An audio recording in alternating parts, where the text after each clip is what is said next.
Ever wondered why your grandmother planted her flowers by the phases of the moon? Could there be more to this old wives' tale? Welcome to the magical world of moon gardening. This ancient practice, employed by generations of farmers and gardeners, hinges on the belief that the moon's gravitational pull can significantly influence plant growth. From seeding to harvesting, different lunar phases are believed to be beneficial for different types of plants. It may sound like folklore, but there's some science behind this gardening technique.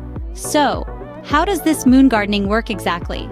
Well, it all hinges on the 4 phases of the moon. During the new moon phase, the moon's gravitational pull draws water up, making it an excellent time for planting above-ground crops.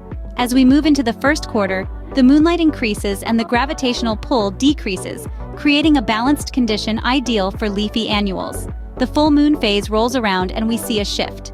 The moon's gravitational pull is high again, but the moonlight is decreasing, making it a perfect time to plant root crops and perennials.